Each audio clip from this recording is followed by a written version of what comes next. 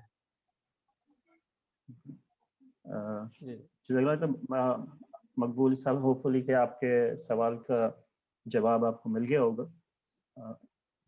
اب ہمارے پاس مزید کوئی سوالات تو موجود نہیں ہیں، تو میں زرار بھائی آپ سے گزارش کروں گا کہ آپ اگر کوئی پیغام دینا چاہتے ہیں. نہیں، بس اپنے اسائنمنٹس وغیرہ جو ان کے ہیں وہ آپ کو بھیج دیں چیک کرنے کے لیے، اور دیکھیں پھر نیکسٹ ہم جو ہے وہ اپریل میں جو پروگرام کریں گے رمضان سے پہلے، تو استقبالیہ رمضان کا پھر ایک سیشن کریں گے تاکہ رمضان کی اہمیت بھی لوگوں کو بتائیں.